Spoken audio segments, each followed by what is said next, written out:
school, and then Jews were no longer allowed to go to school, to a non-school. And we were all dumped into what was called the Judenschule. It was in the synagogue. There was a big room with one toilet and one bewildered teacher, and we were there from 6 to 18. Of course, I learned nothing. My home was used to be the home of my grandfather, who had the hop business. And in the back of our house, across a covered courtyard, was a warehouse full of vats, and I played there as a child. And next to it was a studio which was taken up by a lady who was emigrating to be a dancer, and so she gave dancing lessons. And so I danced my life away until we left until things got very bad. In the meantime, things got very much worse. My father had a factory, had started a factory with a very successful international business, and so in a way the Nazis left him alone for a while, too long maybe, but by small degrees, which I'm sure lots of people know here. We couldn't go swimming, we couldn't go play tennis, we couldn't do anything. Jews were not allowed. And people crossed the road to not say hello to us. They were not supposed to be talking to Jews. However, my father, like many other of your fathers maybe, was in total denial. And instead of not being allowed to do things in Bamberg, we went abroad. We went abroad to Switzerland and to Holland and to Belgium, and we had our holidays, summer and winter there. So that's what we did. In 1937, it was, a year before Kristallnacht, we went to Switzerland, and there we made friends in a hotel with an English lord, Sir Robert Dunlop and Lady Dunlop. And while the men went, there was a well where they loved to drink the clear water from the spring. My mother and Lady Dunlop also spent time together. And Lady Dunlop was a very, very keen stamp collector, and my mother had inherited a huge collection of stamps.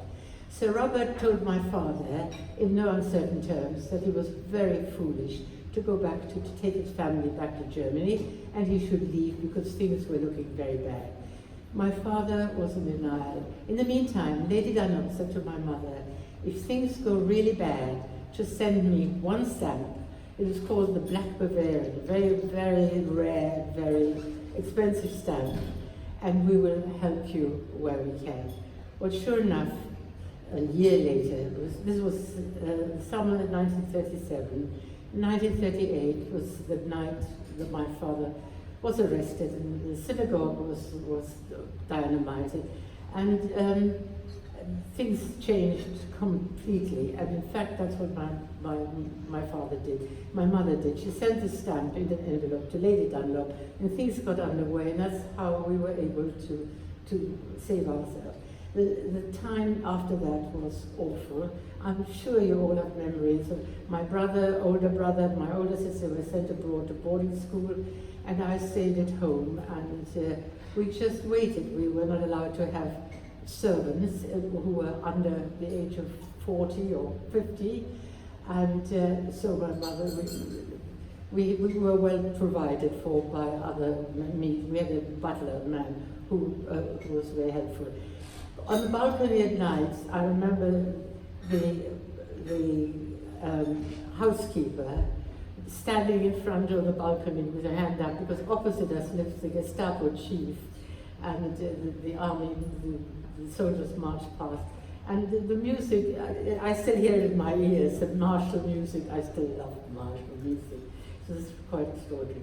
Anyway, so then came the time, the burning of the synagogue, the murder of the man who tried to, on the night the synagogue was dynamited, a man called Lessing, you probably know the name from his daughter, who's a great art collector in Israel.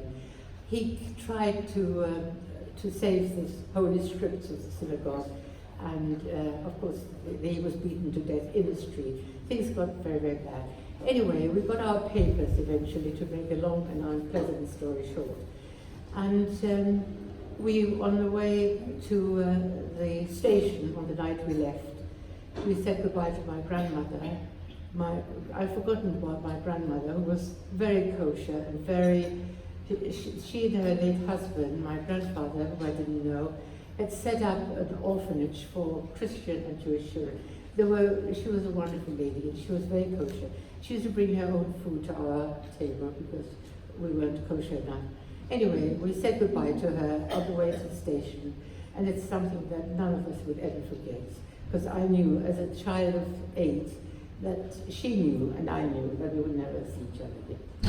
So off we went. We got on the train, and at the border, the train lurched to a halt and stopped.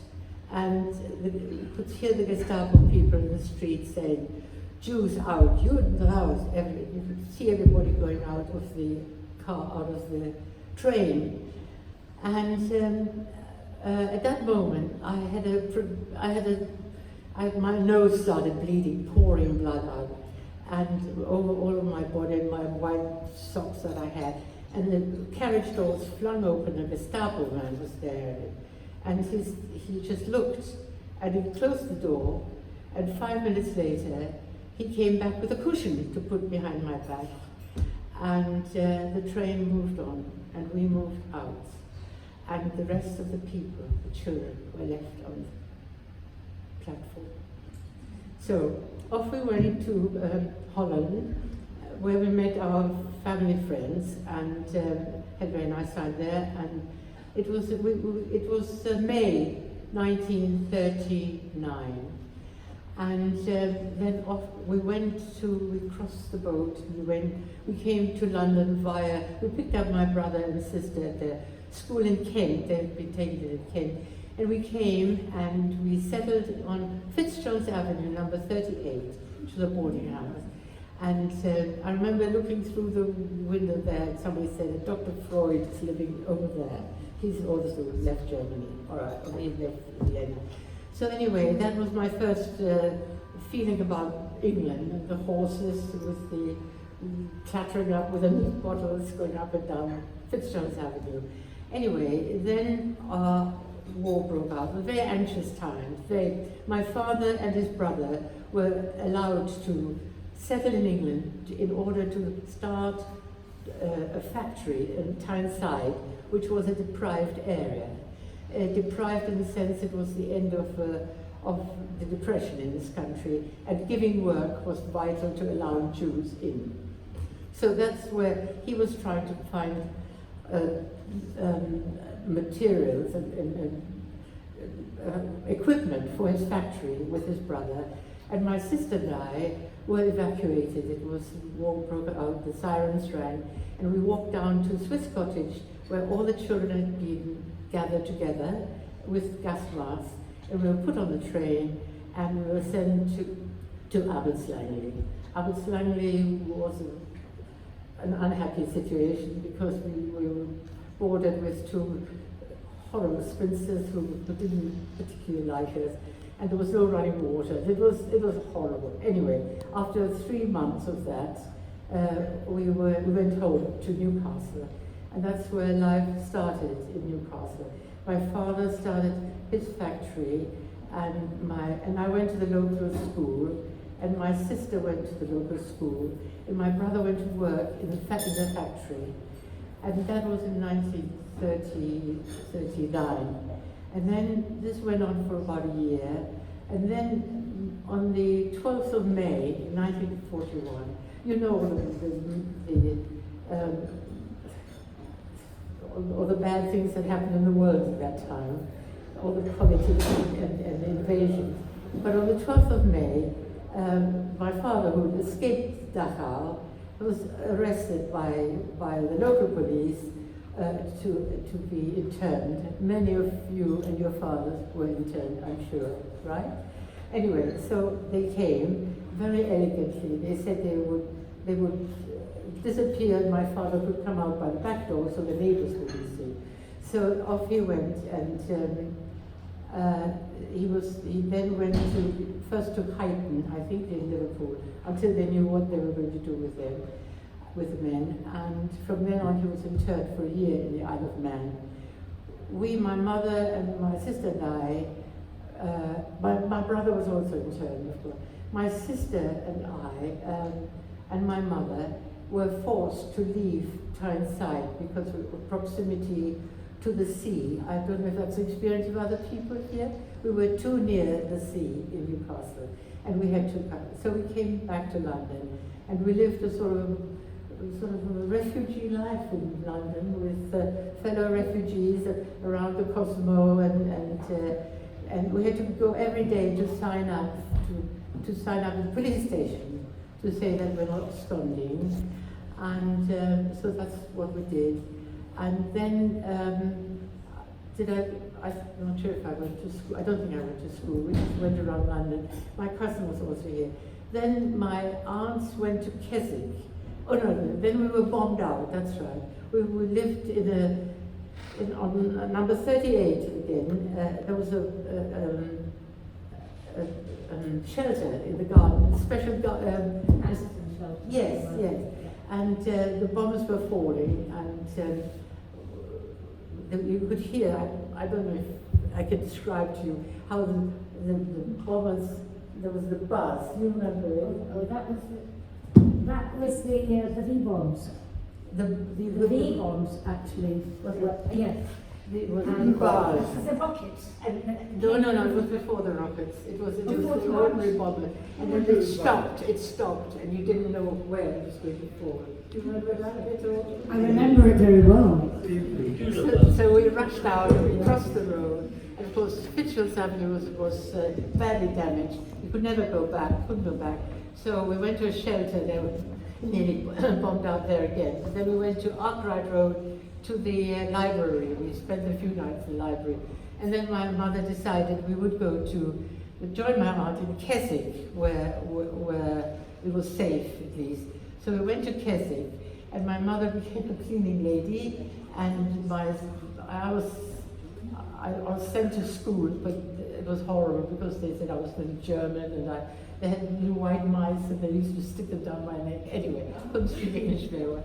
Anyway, then my sister, who was 4 years older than me and very determined, there was a time, and I can't remember the date, when German refugees were allowed back to Tyneside. So the first opportunity, my mother went back with my sister, left me in Keswick, and then my father came out of internment, and that's when we lived in Newcastle for a few years, which was all right. So then, very little money, but a very interesting time, because my father, like many, had been interned with the total intelligentsia of Europe, and the young Schindlers, and there was music and there were lectures, and they all assembled in our house in Newcastle, because a lot of the lecturers, I don't know if the name means anything to you, Haber, Weiss, Rogozinski, Hirsch, he was a great knot theory mathematician, they all worked at the local university at King's College and spent the weekends when our house, my mother used to bake whatever she could from whatever that was available. And we had an enormously vital, I suppose, life. And then it was decided I had to go to school. Now, where should I go to school? So down the road from us, there was a place called boarding and day school for young ladies. That was it. My sister used to come back with very dirty jokes from the grammar school. Didn't like that. So that's when my mother took me to the Mother Superior and said, listen, we haven't got very much money, but we would like our daughter to have an education. Anyway, they took me in, and I was 11 years old, and I think I could barely read or write. But that's where, so I went to school. I cycled there every day, and fell in love with one of the nuns who was very delightful. There was one horrible nun who told me that I would never be able to draw properly, and she knew under what conditions I was there. So that wasn't very nice. But there was one tiny lady dressed in all colors of green called Mademoiselle Canel. Mademoiselle Canel had been in England for a long time, spoke with a huge accent. She took to me and I took to her, and she gave me a passion for French language, literature, grammar, and it was an amazing experience. So that's what I did. I did there, and I did all right. I learned very quickly because it was the only thing to do was to learn. And then I did my school certificate there, and I did very well in that. And then between school certificate and high school certificate, my father sent me with Mademoiselle Canel to a French pension de famille in Fontainebleau, which was the first really glorious summer I'd spent in my life. It was with a lot of young people, young men, mainly, and I don't know if you know Fontainebleau, but it was all Napoleonic and it was all beautiful. My son Raphael, he had a course there. It was many years later. I don't know if you remember it. Very lovely. Napoleon was everywhere, and I had a blissful summer. And I was respected, and it was lovely. So then made lots of friends, and it was under the care of a gentleman. There was a lot of discipline. We all had to be there for meals. And I learned an awful lot that summer. Anyway, back to Newcastle, and back to higher school certificate, which I did my subjects, and after that was one desire was to go back to France, to Paris, which I'd fallen in love with, and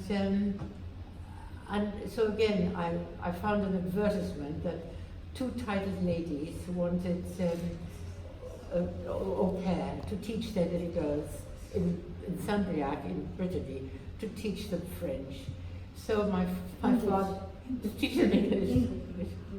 My father was very dubious about this, so he wrote to the ambassador in France, and he of course got no answer back. There was no ambassador to France. He'd gone to Mexico and retired. Anyway, I went. My parents also went, because we then had an allowance of something like £5, £10. Anybody remember? 25. It was 25. Not anybody, was it? Nothing like that. Anyway, it was really, anyway, I was able to, went there, I wouldn't need any money, I could give my allowance to my parents. And so I went there to a place called Isle-Adam.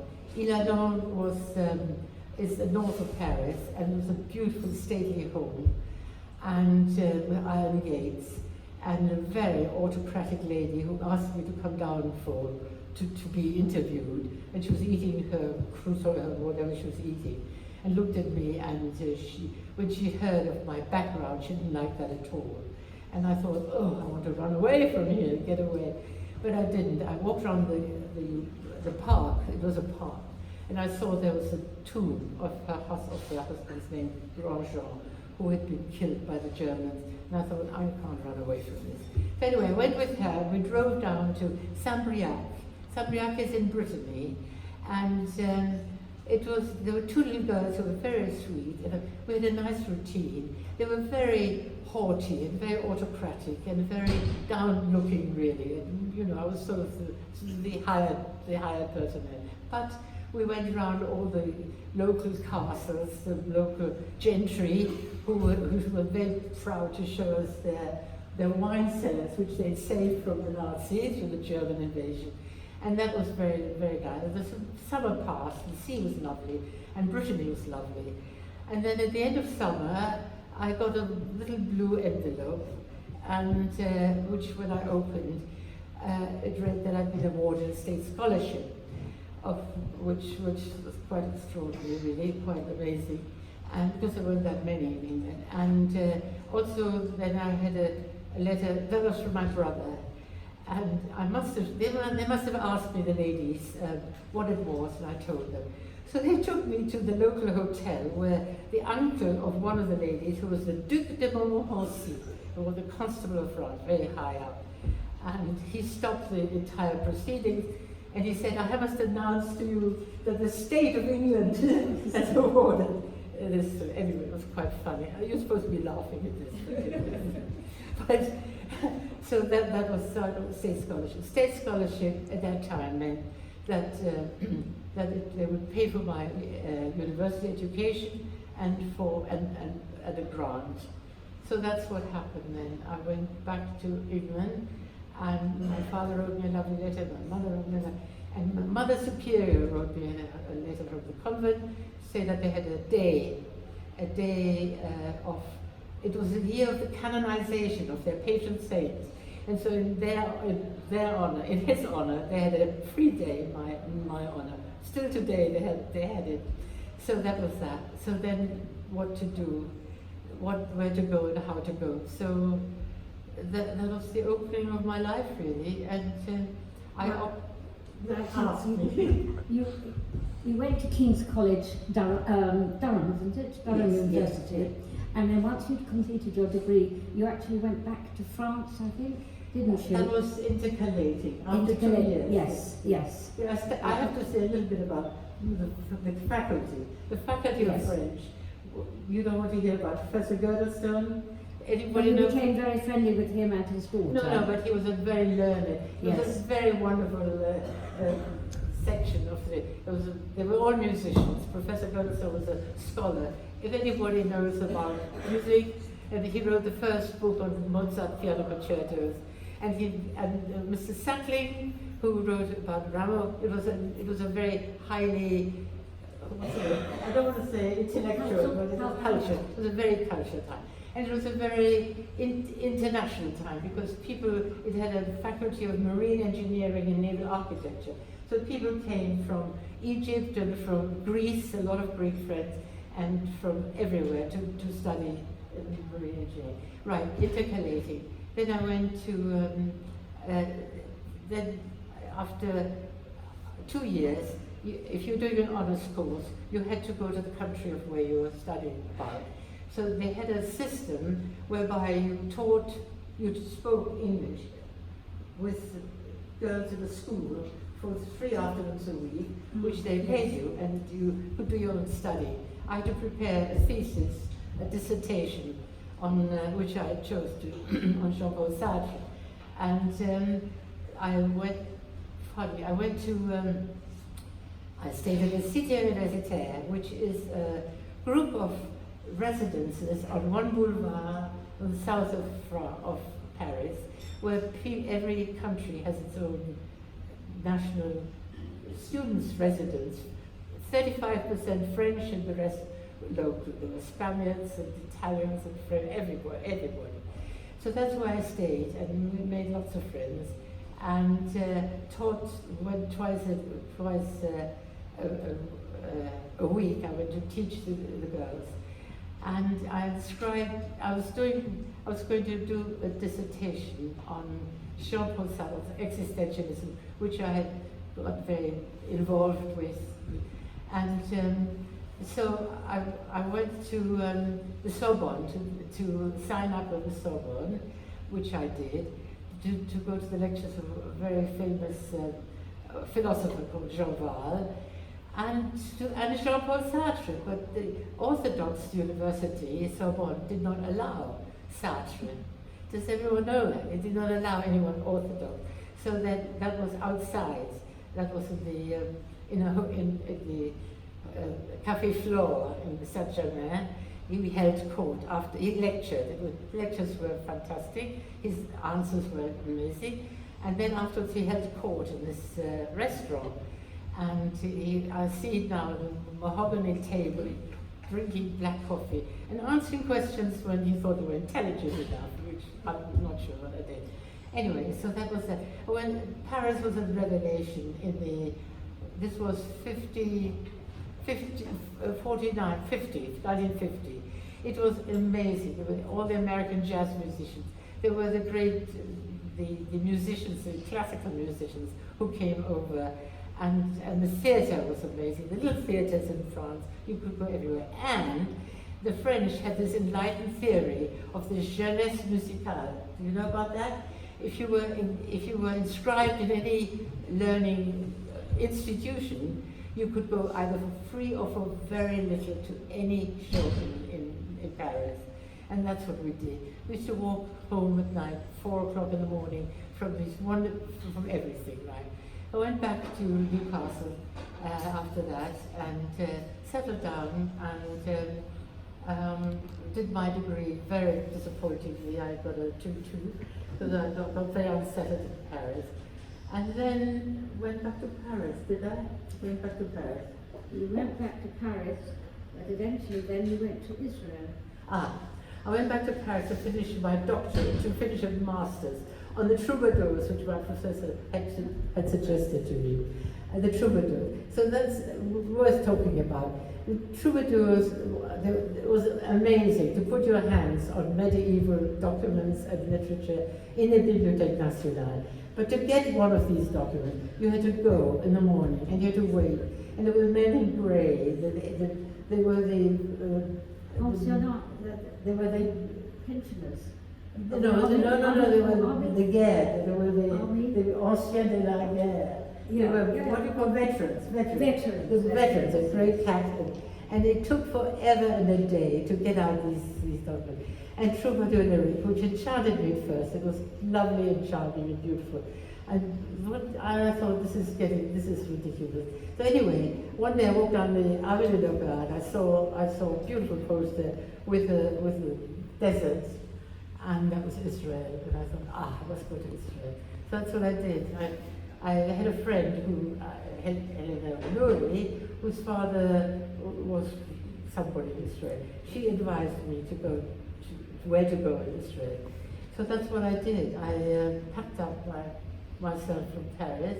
Lots of romances and stuff in between. But off I went, and half of my friends came to saw me on the train, and I went to first of all to Florence, where I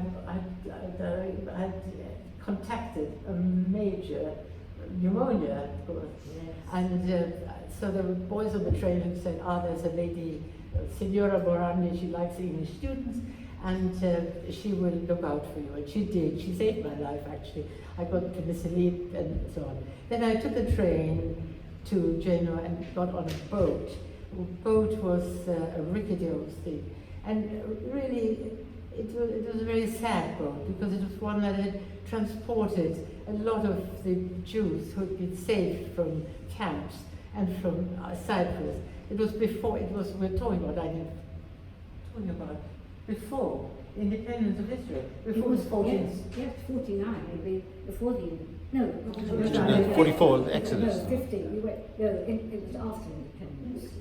It was independent, but yes, but it was after independence. But they were not. But entrance into Israel was still very restricted. Was very, very restricted. Yes. So, anyways, I got to Haifa, and the man said, "You see all those lights up there? Saved Jews." So then at the airport, at the port at Haifa, there was a bus going to Kibbutz Sasa, and which my friend had recommended to me, that it was run by North Americans and so on. So I got on the bus and I went to, and it was run by one of the kibbutzniks, and a lot of Arabs on the way. Went via Acre around to Galilee, which was, I have to tell you, if anybody of you know Galilee before now, it was paradise, and it remains paradise for me. It was on a hill, and you could see the Kinneret and the Mediterranean Sea. And at first they didn't much take to me, because they had a lot of visitors, curious people going. But I made my way, and I just felt so well there. And when, first of all, I worked in an onion drying. They had an onion drying business, and so we worked there, and I worked there. And then they needed people to plant fruit trees, which have now grown big, which I did. And then one day, the cook went ill, and they heard Paris, that I come from Paris. Paris. So anyway, what happened was, every day from the collective, from the community, from the cooperative, they landed the same things: onions and tomato and carrots. And people were malnourished on the community. They didn't eat anymore very much, because it was all so boring. So anyway, what did I do? I cooked French onion soup, Sasa style. And that was the beginning of my cooking in Sasa, which I did. Anyway, so yes, I had a lot of bad accidents. When I was cooking, I put my finger into the carrot machine. I chopped off the top of my finger. So that put me a bit out of action, but not enough, because I worked then in the laundry with Rivka, who was pregnant. So we did the laundry. So, I'm sorry, I know I've got my eye on the time as well. oh God, I've told you. No, it's absolutely fascinating, and I'd love to hear every detail. I'd never heard of kibbutz Sasa before, but we had an Israeli evening here a couple of weeks ago, and we were all sat at different tables with Israeli names, and I was sat at the table marked Sasa. And the following day, when I was reading your book, I saw that you went to Sasa. I'd never heard of it before. Extraordinary. It's very weird. But I'm sorry, I'm going to fast forward because I know people want to hear about your time at the UN at Newsweek and the various incidents you've witnessed, such as politics, back into politics. Yeah, back into politics. I have to say that it was that my mother said she'd throw herself into the town if I didn't come back. She knew how happy I was in Sasa, made me come back from Israel, and took me to Texas, and then first to America. And then you went to New York. I went to New York. Yes, and then you went eventually, having had a couple of jobs at McCall's Needlework and Crafts and Charm magazine, and then you met the foreign editor of Newsweek at a cocktail party, and then he offered you a job there. That's right. That was quite a long time. That was my second journey to New York. I have to say that an apprenticeship on Fleet Street in the meantime had gone like this. Got jobs very easily in New York. I was working for a magazine. I met an Israeli musician, the group of musicians in Juilliard, who performed for a woman called Schallenberg, one whom you might know. She has a huge collection of art. She and her husband had it, and she entertained the governors of New York in her flat. And for them, she had the Israeli musicians entertained. And one of the musicians was my friend, Natan Mishori. He took me there one evening, and there was a cocktail party, and there was a group of people drinking champagne, and one of them was a bald-headed Belgian, badly speaking English editor or foreign editor of Newsweek, and we talked, and he said, "Why don't you come and work in Newsweek?" So that's what I did. Right. Now you ask. Yes. I've talked too much. No, you haven't. It's been absolutely fascinating. But I know we would like to hear a little bit about your experience with the Congo leaders and the granting of independence there. And I know that particularly we would also like to hear about your experience at the Eichmann trial. Oh yeah, yes. Yes, I know we're fast forwarding all the time. Can you pass me my that bag? No, that's mine. Oh, sorry, No, I'm sorry. Where did you put my bag? I'm sure It's down here, it's here. It's Here. there. All right. Yes. No, Congo. I got terribly. The Congo was a huge fight between Cold War fights between America and the Russians. It was incredible. But I mean, it's a huge subject. It took up a year, daily Security Council meetings and stuff like that. What happened was, at Newsweek, I've got to say that at Newsweek, the girls from Vassar and Prinmore and everywhere were editorial assistants. They were not allowed to write, and they were not reporters. So that was my lot that I worked there. But then one day, when on Sunday, my editor said, "Somebody's got to meet Patrice Lumumba." You probably don't know who Patrice Lumumba is. Does anybody know who Patrice Lumumba is? Yes. Not many. Anyway, he was a man who, of 16 university graduates, had brought Congo to independence. And he'd come to see Eisenhower to see what he can offer him instead of what the Russians are offering him. So I was to meet him, and I met him. And that was my involvement in the Congo. I met him and I met everybody else, and they wanted me to be Minister of Information in the Congo. Anyway, we won't talk about that. Eichmann trial. Too close. Eichmann trial. Yes, Eichmann trial was, for me, it was circular. it was the man who was responsible for the murder of my family, my grandmother's. I was interviewed, I didn't interview him, I saw his demise, and it was really extraordinary. It was in Jerusalem, and Jerusalem, I have to say, was dumbstruck. Everybody was dumbstruck about this. I came halfway through the trial, sent by Newsweek, and people had finished their testimony. I couldn't have stood that. But he sat in a glass chamber, as you all know, and he was balding. You couldn't see much of his face. He had these black rimmed glasses, and of course the earphones. He was meticulously dressed with a tie and everything. And he was very polite. If somebody came to bring him something and went away, he said he could come back and say thank you. It was quite absolutely extraordinary. I've got something here. I've got to read you something from what happened there, because he was defended by oh God, I can't stand this.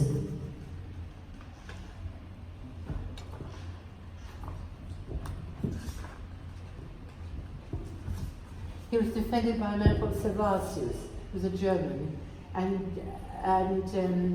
the prosecutors, as you know, were Hausmann and Lili and the Forestry. The site was in the Russian quarter of Jerusalem, and there was a Khamsin. It was a very uncomfortable, very extraordinary sort of thing. I just have to say to you, it was so. So then, can I read you this, please? He was semi-bald, wearing neatly pressed. He was what Aaron called the banality of evil. He was so ordinary.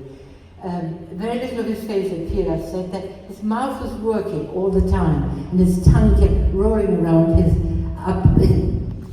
his toothless upper gums. He had no upper teeth.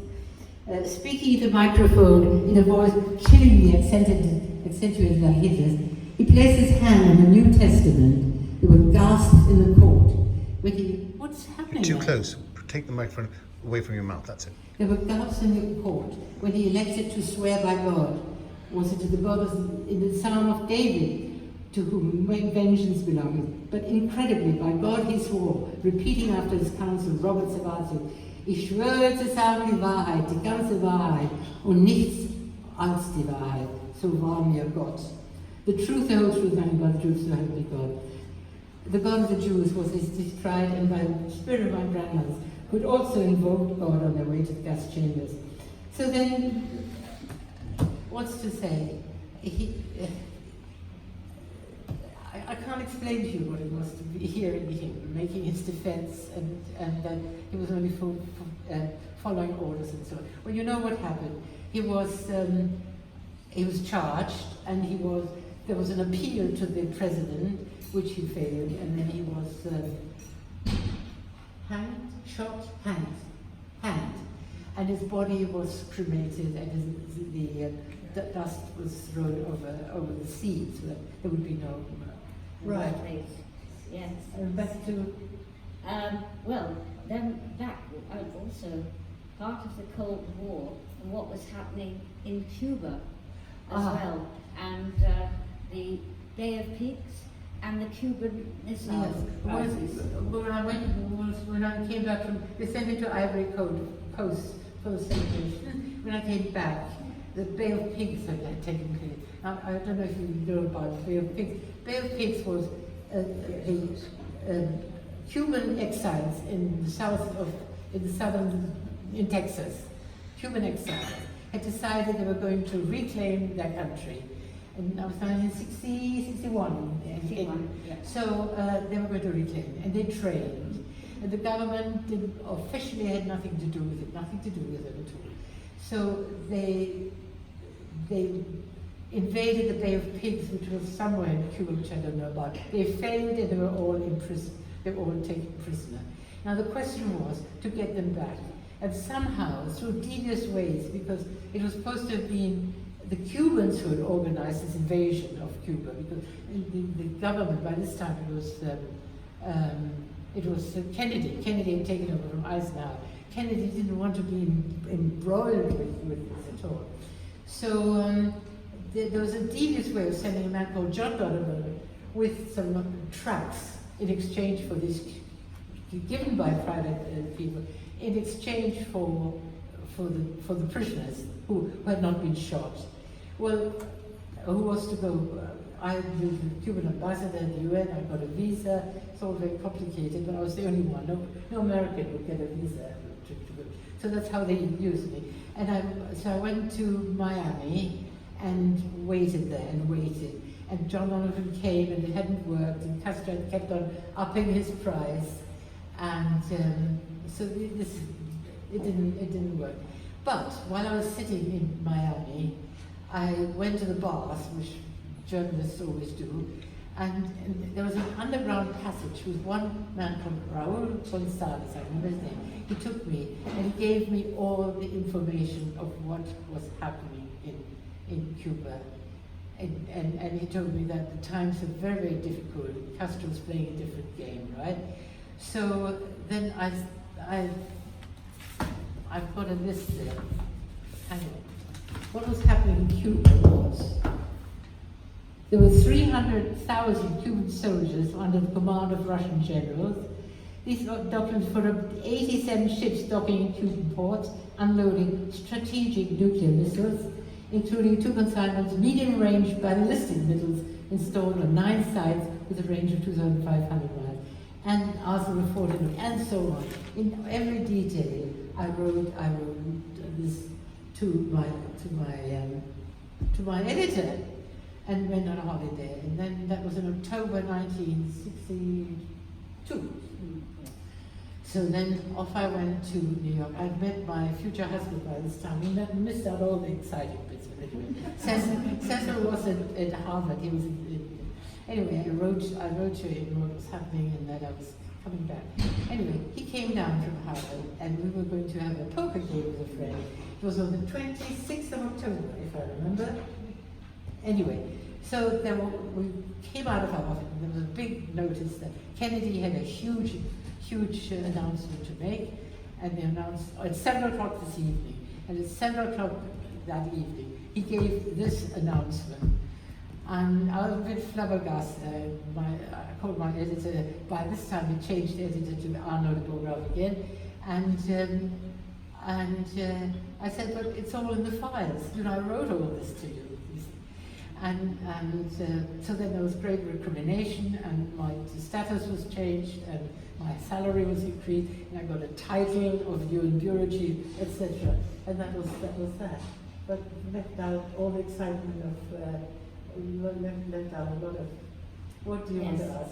Well, no, first of all, you actually had met Fidel Castro, we met Che Guevara, we met Marshal Tito, and you became a confidant of Omar Adil, who was the head of the Sudanese delegation, but you almost had to meet undercover because he couldn't be seen actually talking to yes, that's another thing. The 2 things that I think are interesting. One was the 15th session, which was called by Khrushchev. Khrushchev decided to come. That was a bit before the Cuban crisis. Khrushchev decided that he was going to come to the UN. He was going to get rid of the Troika. The Troika being the United Nations setup of the Secretary General and the 2 presidents. Going to get rid of that. He was going to get rid of that. So anyway, he decided to come, and everything from Nehru and Macmillan and de Gaulle and every head of state decided Khrushchev's coming, they're coming. And that was a buzzing time for New York, as you can imagine, running around and everything like that.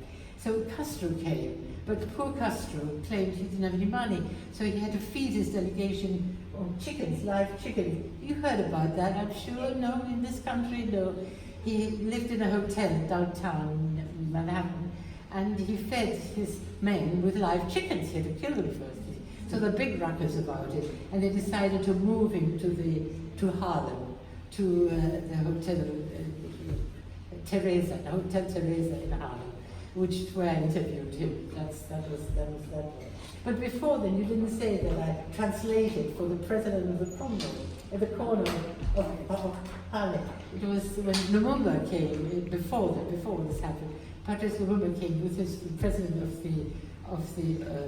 Senate, and he and I and an American showed him around Harlem, and that was very interesting because he said, but they're all black. He said, and they're all from Africa, and there was the president of the newly independent Congo, and so there was a ladder there that somebody was talking to the crowd. There was a meeting going on. Got rid of the meeting, got up on the steps, got me to go up the steps behind him to translate to him, you know, brothers and sisters, you know. That was an extraordinary moment. And Lumumba was sitting behind there. But it means nothing to you because you don't know the people, you don't know the charisma of Lumumba. And the man who was he was murdered. He was murdered a year after that. He was shot to death by collusion of CIA and Belgians. There's so, you read it in the book if you read. You can read it on Kindle. Website. It's on a web. I don't know the link. My website. I've got the books on the website if you want to read it. There are books here, actually. Yeah, I've only a few to give away. I've got books to give away at home. Please help yourself. But the problem is they're heavy to carry. But Yes. what else must I say before?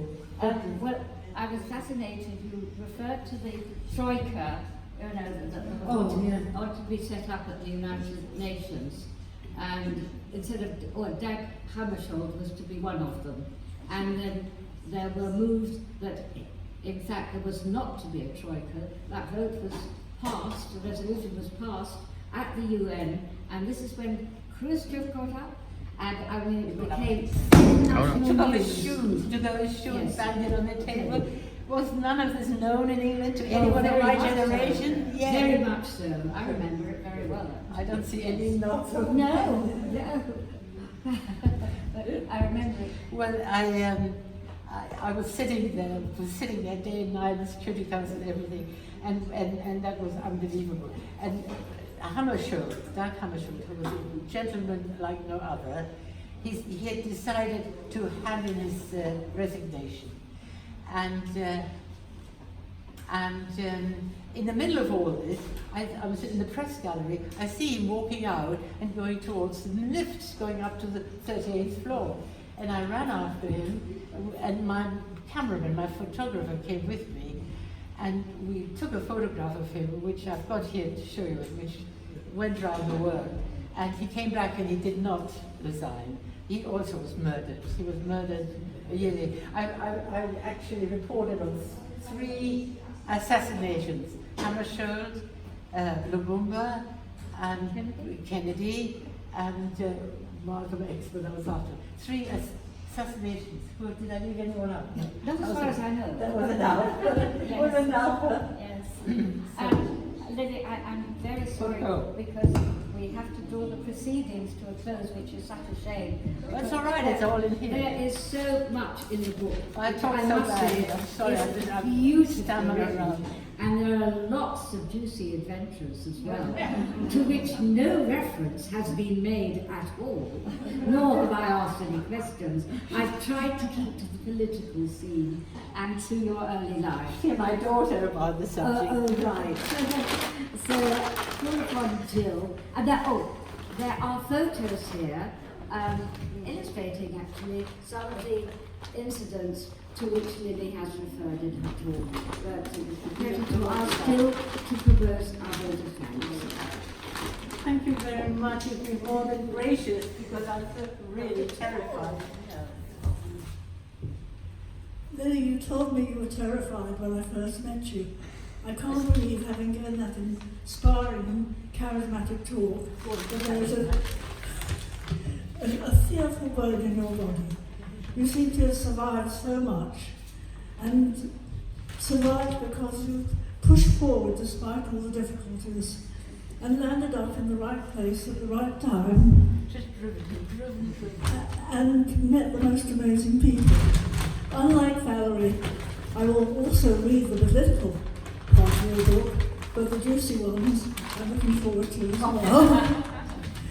It's a great pleasure to thank you on behalf of the Seymour Group. I've got a little present for you, which we hope will be useful and attractive. Lovely. Many, many thanks. And remind you, thank you.